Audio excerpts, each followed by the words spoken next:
Oh, welcome to the midweek wrap for another week. It's our 26th midweek wrap, of course, only on Yarra Angels Live TV, Facebook and YouTube, where every week we bring you the latest local news headlines, some sports shorts and of course the weather ahead. And this week the weather ahead features some awesome pictures that we captured when we were high in the sky thanks to Avalon helicopters above the valley and the ranges. Also, what's on this week? They've got the Oktoberfest coming up. We check out the Hysteria Lounge gig guide and also Yarra Angels Council culture tracks to bring us home for the school holidays. Also this week we revisit a story that we did earlier this year with Deputy Premier and Minister for Education and Emergency Services James Merlino, talking about the Andrews government's Bushfire Risk and Readiness program for schools. And then to take us home tonight, we've got some awesome dirty blues and harmonica by Luke Harpman, and we recorded that live at the studios of AMR, that's Australian Musicians Radio in Ferntree Gully, so some more great local talent. But now, as always, it's time for the latest local news headlines presented by Loretta DeVoe and Jim Brown.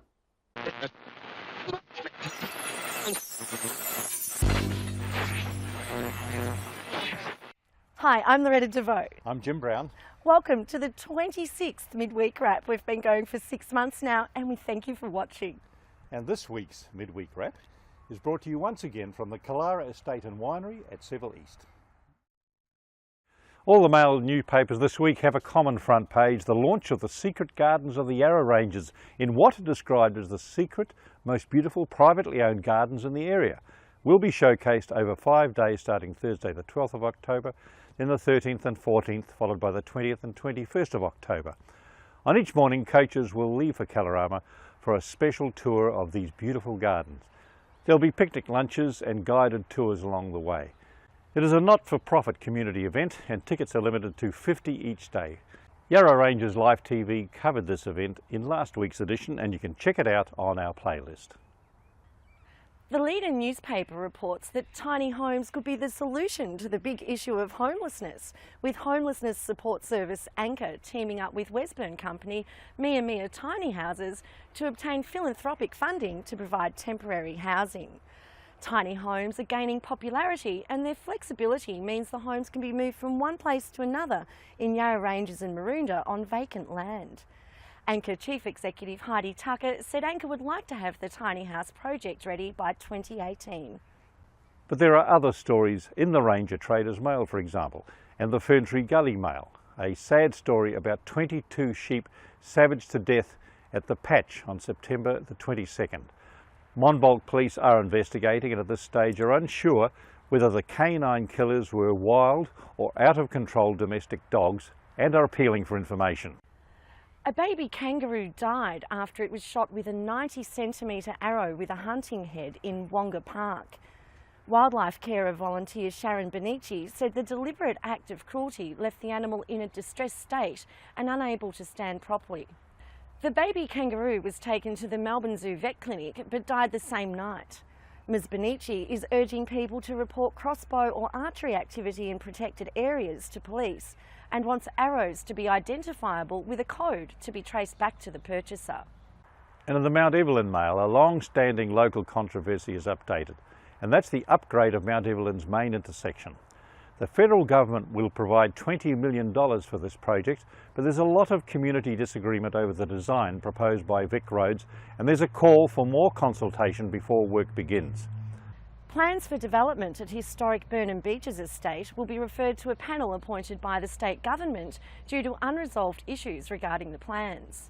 Owners of the estate, celebrity chef Shannon Bennett and developer Adam Garrison, have backed the decision which was voted for by Yarra Rangers Council last week.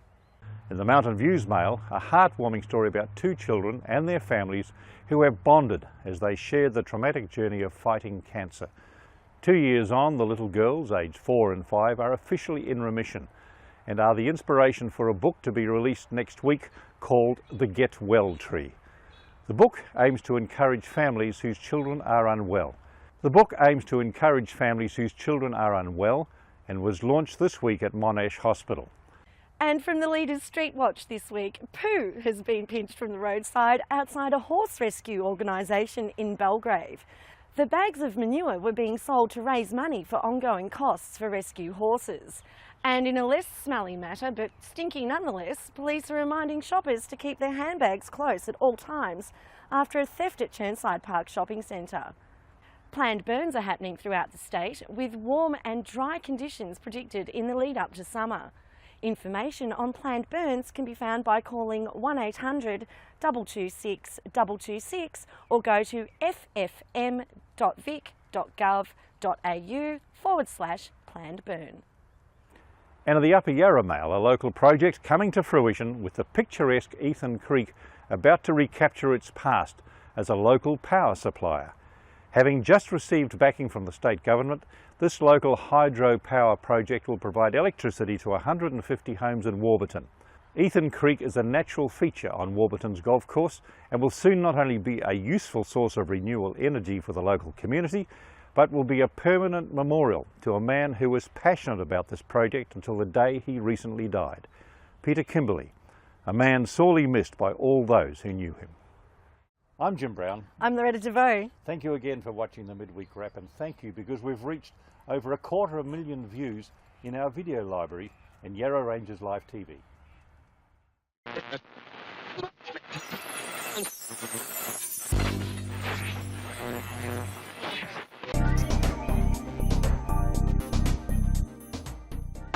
Sports Shorts!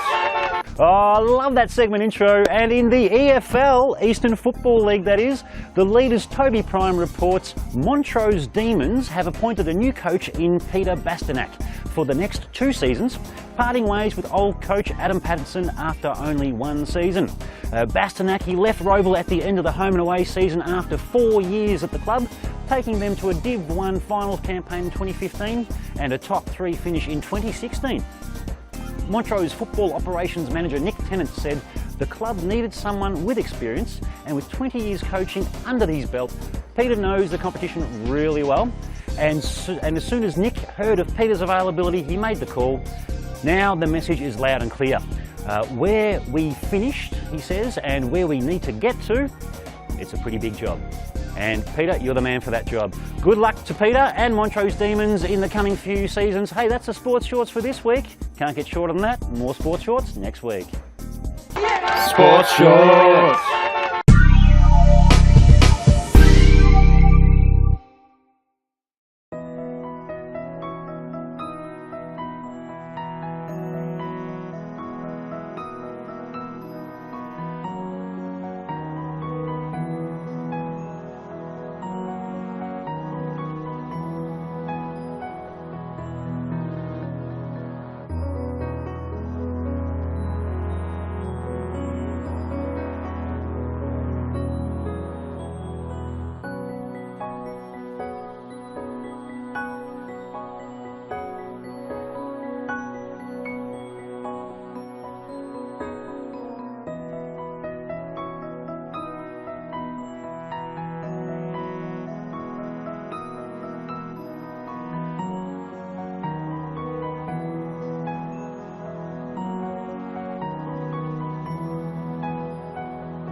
Hey, there's always something happening in the Valley and the Ranges. As always, there's lots on. And coming up in October, how exciting is this? We've got the very first inaugural Yarra Valley Oktoberfest happening here in Lilydale. Yes. I'm having a chat to Mel Grice. Hey, Hi, what Pat. a great idea. Thank you so much. We're so excited to bring the traditional Bavarian festival right here to Lilydale. It's the perfect landscape. As you can see behind us, we've got the perfect backdrop, and I think the people, the local community can really get a lot out of the event. Absolutely.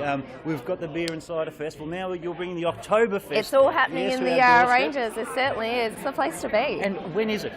Saturday, 7th of October, 11 a.m. till 6 p.m. here at the Lilydale and Yarra Valley Showgrounds. Fantastic. And what can people expect to see? A lot of fun. So we're decking out, we've got a massive beer hall. We're going to have enormous outdoor beer garden, and we've got an Oompa band, there's going to be a DJ, there's going to be lots of German beer. We've also got local beer from the public brewery as well. Fantastic. And just a really fun day with your family and friends. It sounds like it's going to be an exciting event. Yes, these guys are excited just even thinking about it. Now, how can people get tickets? Great question. So there's no tickets at the door, so people must purchase tickets online, and they are selling very quick. So if you do want to come, please don't wait. We've got an early bird special on at the moment. So visit our website. It's melbournepresents.com. Jump on there. We've got tickets for $25 at the moment. They're about to finish, and I would just really hurry up because it's very limited this year. We want to go bigger and better next year. Fantastic. So you heard it. Even Google Yarra Valley Oktoberfest or go to Melbourne Events. Melbourne Presents. Sorry, melbournepresents.com.au. Either, both. And you'll find some early bird tickets there. They're selling fast. Get in early and come down and enjoy this great event. Prost. Prost, as I shall. I think we shall. Mel, Indeed. looking forward to Thanks it. so much, Pat. Prost. Prost.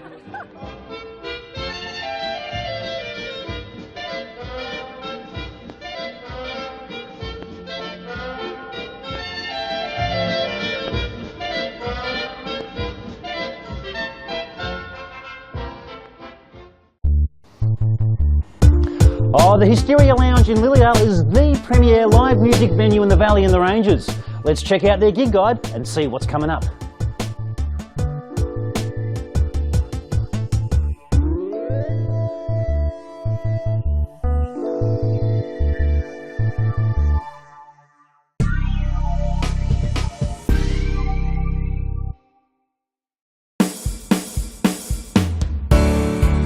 What's on thanks to Yarra Ranges Council Culture Tracks? The Australian Army Band Melbourne has been at the forefront of military music in Victoria and indeed Australia since 1940, performing at government and military functions, festivals and major events. The band performs a diverse range of musical styles from concert band and ceremonial music through to classical, swing, jazz and rock and roll, and prides itself on performing concert programs that appeal to all age groups and tastes in music. It is this versatility that sets them apart from other ensembles. Playing at the Mooroolbark Community Centre, Friday the 6th of October, 2 p.m, only $8 concession. Also at the Memo, join Orchestra Victoria for the 4th concert in the 5 on Friday series of intimate chamber concerts in the Yarra Ranges. The centrepiece of this program is the brilliant and confronting string quartet No. 8 in C minor, opus 110 by Shostakovich. Dedicated to the victims of fascism and the war, it is one of the most profound and personal of musical statements by this giant of 20th century music. Join us for a meet and greet with the musicians post-performance. On at the Memo, Friday the 20th of October at 7:30 p.m. For under 26s, get your free A minor ticks. Yes, Yarra Ranges Council encourages under 26-year-olds to enjoy this great concert series with a complimentary free ticket. The secret is out, spread the word. For under 26s, get a free minor ticks. Also, exhibition proposals for the Regional Exhibitions Program are now open. Apply to be part of the 2018 Regional Exhibitions Program that exhibits at the Memo Gallery at the Memo Hillsville, the Studio at the Arts Centre Warburton and the Red Earth Gallery at Mooroolbark Community Centre. Download your expression of interest form from culturetracks.info. Applications close Monday the 16th of October at 5 p.m. Don't forget Loose Ends. Yes, Loose Ends is a theatrical adventure that feels like opening a magic box of a bygone trickster. Yes, developed and performed by Paris-trained multidisciplinary circus artist and quirkologist Jens Oldheimer, Loose Ends makes science and technology cool. It inspires kids and adults alike to tinker with machines and make their own contraptions and inventions, and audience participation is required. Ages 5 to 14, Arts Centre in Warburton, Saturday the 7th of October at 2 p.m. Now, what movies are showing at Hillsville and Warburton? Let's have a look.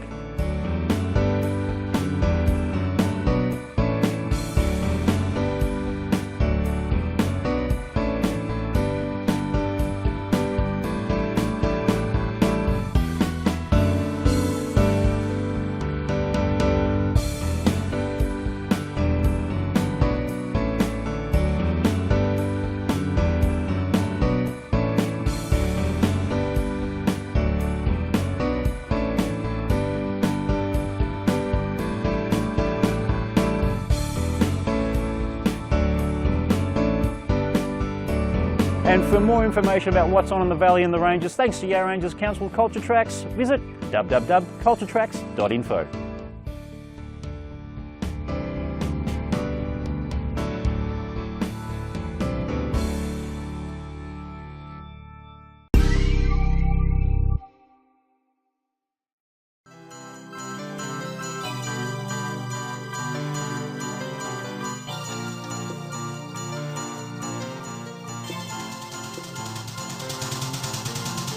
Today on Yarra Ranges Live TV, we are joined by the Deputy Premier of Victoria, the Minister for Education and Emergency Services, and as I mentioned last time, a previous Mount Lilydale College student and alumni, Mr. James Merlino. Thank you very much for joining us on Yarra Ranges Live TV. Good to talk to you. Today we are talking Bushfire Risk and Readiness, which is a fantastic program that's been rolled out by the Andrews Government and the Department of Education. Mr. Melino, could you share a little bit about the program with us? Yep, absolutely. This is all about making sure our schools are as safe as they can possibly be, particularly for the couple of hundred schools that are in bushfire risk areas. And obviously, representing the Dandenong Ranges, this is an issue close to the heart of many schools in our community. So the program is all about looking at the shelter in place. So particularly post Black Saturday, yes. The policy was changed. Now, if there is a code red day, schools in bushfire risk areas close. On extreme days, some schools even decant their students, shift to another school in a different area. But what we wanted to do, it's been, Black Saturday was 2009. It's appropriate now to do an audit of all our schools in bushfire risk areas to see what improvements need to be made. So this is a $10 million program auditing the shelter in place in every school. So every school's got a shelter in place where students could and teachers would go to in an emergency, and it's looking at things such as vegetation removal, whether shutters need to be improved or put in place, sprinklers, water tanks and the like. So here at Sylvan Primary School, their audit was done I think last week, and they will share in the $10 million program. Fantastic, and of course being the Yarra Ranges and the Yarra Valley, there's a lot of schools that could technically be at risk of bushfire and in those bushfire areas. And as you said, Sylvan's one of those schools that I think they're part of Tranche 3, looking at the list from memory. That's right. Yeah. So we looked at those at highest risk, those in the flame zone, if you like. So there's, as parents would know for their homes, in their communities, there's a ranking of risk. So we've had 3 stages of looking at the audit, implementing the changes, but we'll make sure that for next fire season, every school's been audited and any upgrade that's required has been done. Fantastic. So, and these schools have been identified by the department? Yeah, so there's a lot of work that happens, and this is with both my portfolio hats on. So Department of Education's been working closely with Emergency Management Victoria. Fantastic. And of course working closely with Fire Services, the local CFA, as well. Fantastic. And when can the local schools that might be at risk begin to tap into the program? When will we see some results? Well, what we want to do is make sure that the audits are done and then the work progresses through the course of this year, so that for the start of the fire season, the 17-18 fire season, those improvements have been made. I know at my girls' school, talking to the principal there, their number one concern is making sure that they've got shutters in the top windows of the shelter in place. Fantastic. And every school not only needs to identify a shelter in place, but have an emergency management plan. We've improved the way that schools can communicate with parents as well via text as well, so in an emergency. So not just fire, but any emergency that may occur in our schools. The most important thing is that for parents, we're confident and we're comforted with the knowledge that everything possible has been done to make sure that our kids are safe. Fantastic. And by the sounds of this Bushfire Risk and Readiness program, the current Andrews government, of course with your stewardship at the Department of Education and Emergency Services, you guys are addressing the issues that are certainly of concern for having been or being a parent of a child at a school in a bushfire zone. it certainly brings a bit of peace of mind to me, which is wonderful. And it's something you always think about. Absolutely. So on those hot days, you always get a little bit nervous. And it doesn't need to be, you know, code red day, schools close, but on extreme days, on severe days, we can still have bushfires. So that's why we need to do this. Fantastic. Look, Mr. Mellino, thank you so much for your time and your comments here on Yarra Rangers Live TV, and keep up the good work. Thanks very much, Pat. Thank you. Cheers. Cheers.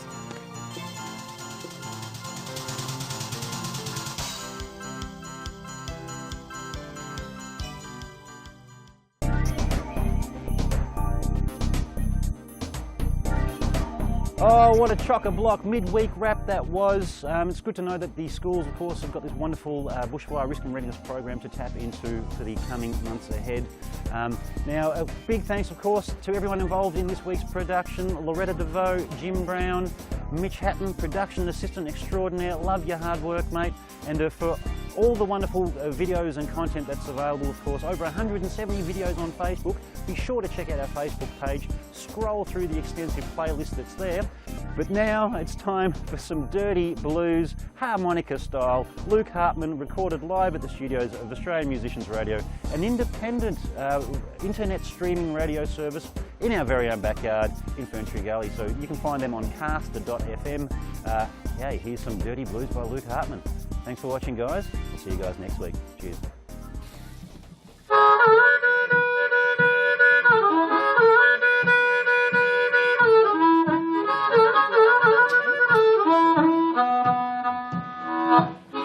Oh, Louise, you're the sweetest girl I know.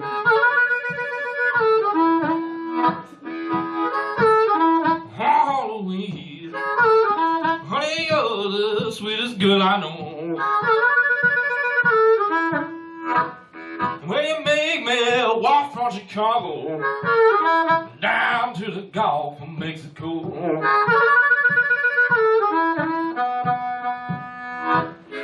Louise, she got waves like a rolling stone. When she real mad, Louise had been waiting on. Oh, Louise, why don't you hurry home?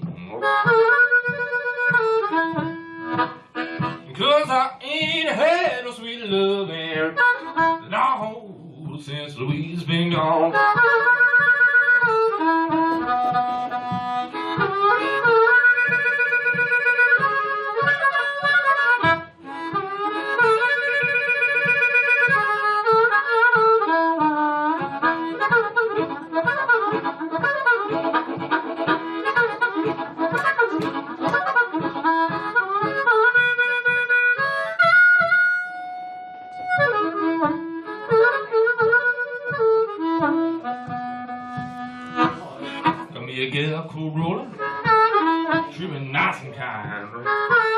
I don't care what you do, Louise always on my mind.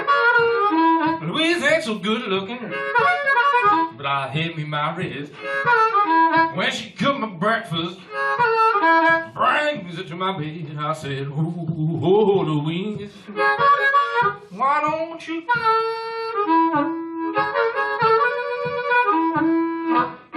'Cause I ain't had no sweet loving, no, since Louise been gone.